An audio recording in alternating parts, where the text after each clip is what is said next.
Vamos lá então, revisãozinha do capítulo 9, né? Seres vivos, né? Então, ser vivo, né? O que é ser um ser vivo, né? Não é tão simples explicar o que é um ser vivo, né? O ser vivo é algo muito complexo, né? Em alguns momentos, algumas coisas parecem ser vivo. Né? Para me explicar o que é esse tal desse ser vivo, eu preciso de um conjunto de características. A primeira característica que nós podemos citar aqui é a questão do ciclo da vida. Ciclo da vida, né? A capacidade daquele ser vivo de nascer, crescer, reproduzir e morrer, né? Todo ser vivo vai passar por esse ciclo da vida, né? Então, é algo natural, intrínseco aos seres vivos. Outra característica super importante dos seres vivos é a capacidade de reprodução. Tá? Então, a capacidade de reprodução ela é muito importante por conta da perpetuação da espécie. Né? A capacidade dessa espécie continuar viva aqui no planeta. Né? A partir do momento que a espécie perde a capacidade de reproduzir, ela está fadada ao fracasso, ela está fadada a sumir da face terrestre. Né? Então, se algum ser vivo, né, perder a sua capacidade de reproduzir por algum motivo, né, e aquela espécie toda for impedida esse processo de reprodução, essa reprodução vai culminar, vai destruir essa espécie. Tá? Outra coisa bem interessante é que todo ser vivo precisa de energia. Tem duas formas dessa energia, vamos puxar duas setinhas aqui que a gente já ajuda lá na frente. Tá? De alguma forma, esse ser vivo vai ter que ter energia. Ou ele pode produzir seu próprio alimento, né? E aí a gente vai chamar esse animal esse ser vivo, né, de autótrofos. Né? Autótrofo é aquele que, por exemplo, faz a fotossíntese. Então, a fotossíntese é um processo de obtenção de energia, obtenção desse alimento através da luz. Né? Então, através da luz que os vegetais fazem isso, as algas fazem isso, algumas bactérias chamadas de cianobactérias fazem isso, né? Alguns protozoários chamados de euglenas fazem isso. Né? Então, vários seres vivos na natureza faz fotossíntese, portanto, é um meio que nós chamamos de autótrofo, é o meio que esse animal, esse ser vivo, essa planta, essa bactéria consegue a sua energia. Ou eles podem ser heterótrofos. Sendo heterótrofo, esse ser vivo vai ter que se alimentar de alguém, ele vai ter que comer outro ser vivo, né? Então ele vai ter que ser o que a gente chama lá na cadeia alimentar de o ser vivo consumidor, né? Aquele indivíduo que consome, né, os nutrientes que foram produzidos pelos outros seres vivos, né? Então a base da cadeia alimentar, né, são os seres autótrofos. Os demais são consumidores e eles são chamados de heterótrofos. Eles conseguem a sua energia através da alimentação de outros seres vivos. Por exemplo, né, os autótrofos. Né? Então, por exemplo, a vaquinha comendo a grama. A grama é o autótrofo, a vaquinha é o heterótrofo. Outra coisa bem interessante que todo ser vivo faz é reagir a estímulos. Por mais que não pareça que alguns seres vivos são totalmente estáveis, né, estáticos, né? Então, como por exemplo uma árvore, né, que ela parece não ter movimento nenhum, tá? Ela reage a estímulo, né? Ela reage a estímulo do sol, né, da iluminação, crescendo seus galhos, né, em direção à luz, né? Então, reação ao estímulo, né, no caso de um animal sendo perseguido por outro, reação ao estímulo à luz, ao escuro. Então, reagir a estímulo é uma característica dos seres vivos, tá bom? Uma outra característica de ser vivo é a questão da célula, né? E aqui está um ponto bem interessante. Não existe ser vivo que não tenha uma célula. Todo ser vivo ele é constituído por uma ou mais células, né? Então a gente pode chamar essa questão das células dos organismos de unicelulares ou de pluricelulares. Os organismos formados por uma única célula, por exemplo, a bactéria, algumas algas, protozoários, leveduras, ou formado por várias células, como as plantas, outros tipos de algas, os animais todos pluricelulares, tá? Então pode ser formado por uma única célula, unicelular, ou por vários tipos de célula, né? Essa questão da célula também é bem interessante. Por quê? Essa organização celular, né? Então vamos lá para os primórdios, né? Das primeiras formas de vida, né? Que apareceram na Terra, né? Então, provavelmente algo muito parecido com uma bactéria, ou até mesmo uma bactéria, mas a gente nunca vai saber, né? Estava lá no início da formação da vida no planeta Terra. Tá? Então, essa bactéria, ela tem uma organização celular que nós chamamos de procariontes, né? São os organismos procariontes. Isso significa que um organismo procarionte, seu material genético, certo? Ele está simplesmente solto, entre aspas, certo? Dentro da célula, né? Ele não se encontra dentro num envelope, não existe uma estrutura envolvendo esse material genético, né? Então, esse material genético, né? Vamos puxar uma setinha aqui, né? Esse material genético, ele está num local de uma célula, né? Um local específico para ele dentro da célula bacteriana, mas esse local que esse material se encontra, ele não tem nenhuma proteção ao redor dele. Então, por isso que são chamados de organismos procariontes. Eles não têm uma estrutura chamada de carioteca, né? O seu núcleo não é definido. Então, procarionte, então, é aqueles organismos que não têm núcleo definido. Então, aqueles organismos que não possuem núcleo definido. Somente as bactérias são assim. Nenhum outro ser vivo é procarionte. Tá? Então, qualquer outro ser vivo que a gente falar, eles são eucariontes. Os únicos seres vivos a serem procariontes na Terra as bactérias. Elas não têm uma estrutura envolvendo o seu material genético. Seu material genético está, entre aspas, soltos dentro da célula, tá? Não é bem isso, mas é a forma mais interessante da gente entender. Esse material genético não tem uma proteção ao redor deles. Por isso, esses organismos são chamados de procariontes. Beleza? Continuando aqui, então, se esses organismos, né, se as bactérias, elas são chamadas de procariontes, então eu tenho um grupo enorme de seres vivos que são chamados de eucariontes. Esses organismos que são chamados de eucariontes é que eles têm a carioteca. Eles têm um núcleo definido. Então, esses organismos, eles têm um núcleo definido. Então, quando eu pego uma célula animal, eu tenho um núcleo, eu tenho um envelope. Eu tenho um núcleo. Aonde esse material genético agora, ele está confinado, né? O material, né? Material genético. Ele está confinado agora ao redor dele uma membrana, né?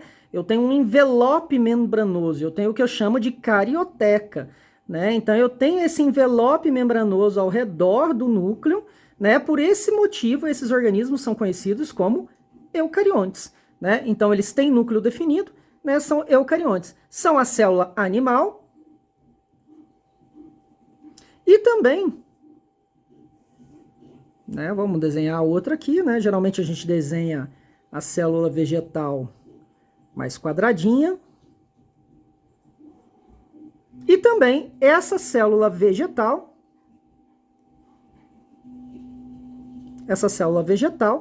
também tem aqui o seu núcleo e também tem o seu material genético. Tá? Então, procariontes, exclusividade das bactérias. As bactérias são organismos procariontes, não tem núcleo definido. Tá aqui. Tá? Então, elas não têm núcleo definido. Eucariontes têm núcleo definido. Tá? Então, eles têm o que nós chamamos de carioteca. Tá? Então, a gente tem a carioteca, esse envelope membranoso ao redor do material genético, que protege e guarda esse material genético. Tranquilo? Vamos seguir aqui. Dentro dessas células aqui existe um monte de outras estruturas, né, que nós chamamos de organelas. Então vamos colocar aqui, vamos estudar um pouquinho as organelas. Então vamos escrever aqui, né? Então agora vamos falar das organelas. As organelas são várias organelas, né? Então, a primeira organela extremamente importante é a membrana plasmática.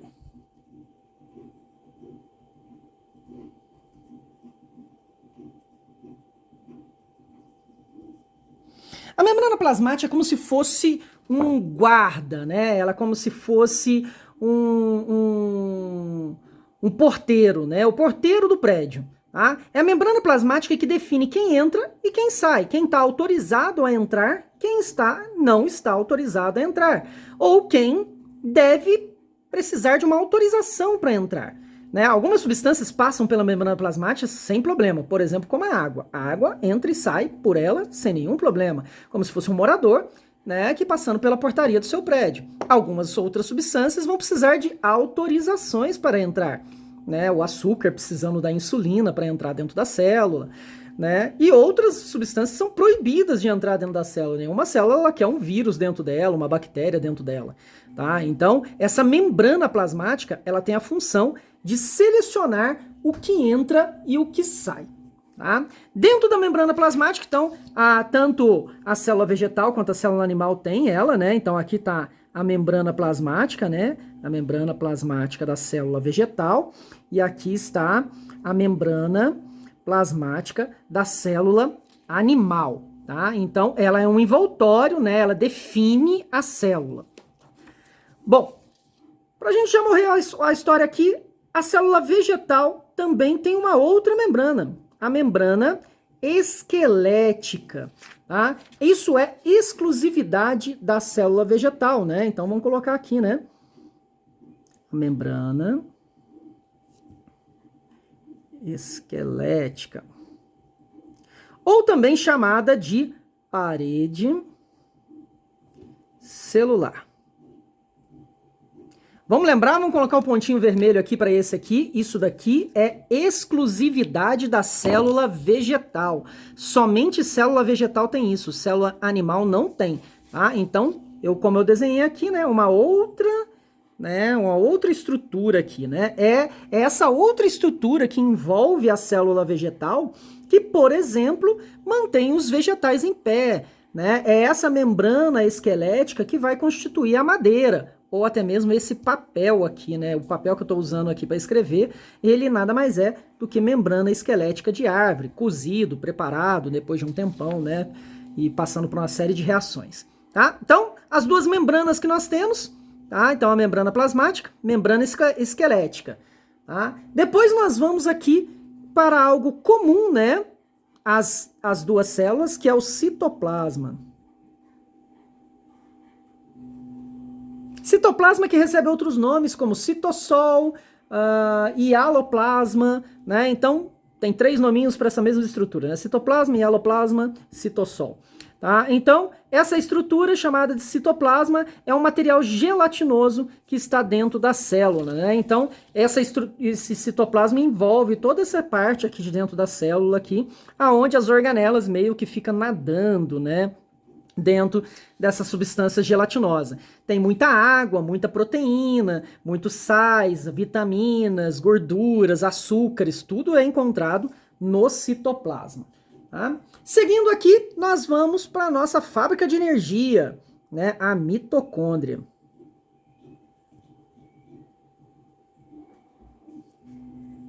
A mitocôndria ela é responsável pela respiração celular. Importante o processo de respiração celular, né? A respiração celular, né, que vai converter aqui o açúcar mais o oxigênio, ele vai ser transformado em CO2 mais água e mais o que eu preciso, a energia.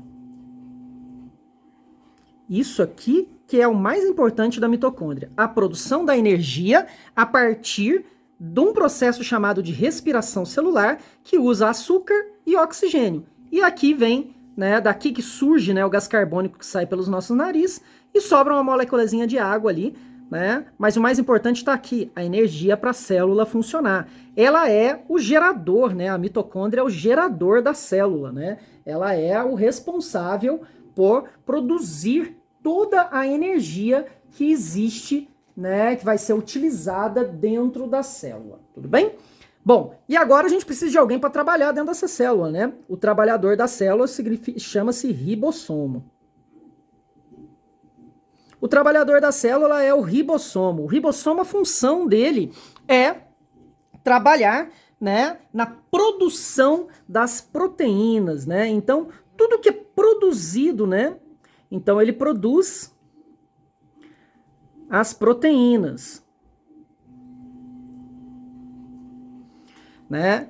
Então, ele produz as proteínas. Ele é responsável por sintetizar, é uma outra palavra que a gente pode usar no lugar de produzir, né? Sintetizar, produzir, né? Proteínas, produzir as coisas dentro da célula. Basicamente, os seres vivos, as estruturas dos seres vivos são proteínas. Né? Então a carne, a parede celular, né? A mitocôndria tem muita proteína que forma ela, né? O próprio ribossomo é formado por 4 proteínas, né? 4 unidades de proteínas que vão se juntar para dar origem a essa fábrica que é o ribossomo. Tudo que é feito dentro da célula é feito pelo ribossomo, tá? Então eu já tenho a minha usina, eu tenho o porteiro que deixa entrar e sair o que precisa, eu tenho o lugar onde as coisas são realizadas, eu tenho a minha fábrica de energia e eu tenho o meu trabalhador. Agora eu preciso transportar as coisas. Então quem transporta é uma estrutura chamada de retículo endoplasmático.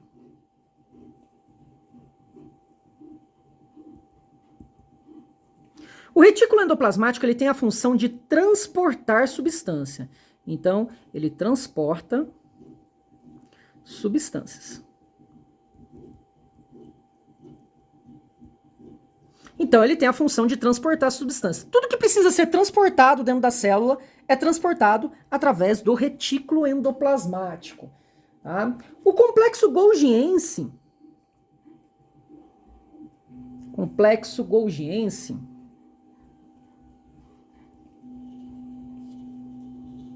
ele tem a função de armazenar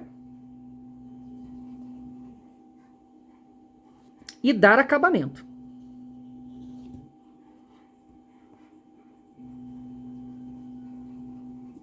Então vamos lá, olha só. Mitocôndria produziu energia. O ribossomo pegou essa energia e produziu a proteína. O retículo endoplasmático transportou ela. O complexo de Golgi armazenou. Se ela não está pronta ainda, além de armazenar, ele vai dar um acabamento nessa estrutura. Ele vai ajudar, né, a terminar o processo, né, terminar de realizar o processo para que a molécula atinja o seu formato correto, tá? Bom, por último, nós temos aqui quem vai fazer a digestão. Se algo der errado, algo precisa, né, ser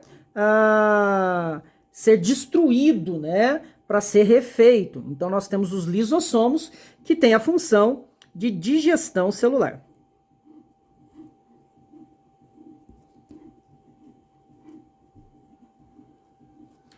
Então, essa digestão celular nada mais é do que um processo de diminuir o tamanho da molécula. Assim como a digestão, né, que ocorre, né, dentro do sistema digestório, né, ele é um processo de redução do tamanho da molécula, né, a digestão celular também é um processo de redução do tamanho da molécula. Tá? Então, essa molécula também vai ser reduzida através da digestão, né, feita pelos lisossomos. Os lisossomos também é usado muito no sistema de defesa do nosso corpo, né? Então o organismo fagocita, né? Então vem o macrófago, né? Nossa célula de defesa vem fagocitar, né? Fagocitar é comer, né? Então ele come a bactéria e no momento que ele come a bactéria, ele vira uma bolsinha lá dentro com a bactéria dentro. Aí o lisossomo vem aqui, encosta nessa bolsinha e libera as enzimas aqui dentro. Essas enzimas vão matar essa bactéria.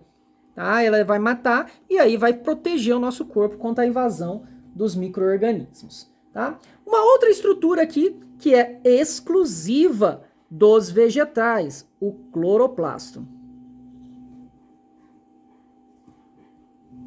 Tá? Então, o cloroplasto ele tem a função de realizar a fotossíntese. A fotossíntese, que é um processo que é o contrário exatamente da respiração celular. Ela vai pegar o CO2, olha só, o CO2 estava desse lado de cá. Eu vou colocar ele desse lado de cá. Eu vou pegar a água, que estava desse lado de cá, certo? Vou, na presença da luz solar, não só a luz solar, mas a luz de uma lâmpada também ela consegue fazer, tá? Ele vai produzir o quê? O alimento, que é o açúcar, e o oxigênio, e o O2. Opa, e o O2. Então, se você analisar a respiração celular e a fotossíntese, é simplesmente uma ao contrário da outra, né? O gás carbônico está aqui, a água, e aqui o gás carbônico ele é usado como substância, né, para realizar a fotossíntese. Então, uma reação é simplesmente ao contrário da outra. Tá? Então, das organelas citoplasmáticas, essas são as mais importantes. Tá? Então, tem outras aqui, mas a gente vai deixar para um outro momento, né, com exceção de mais uma organela aqui que estava faltando, que é o vacúolo. O vacúolo, ele tem dois tipos de vacúolo. Tá? Na vegetal, ele tem água e sais minerais.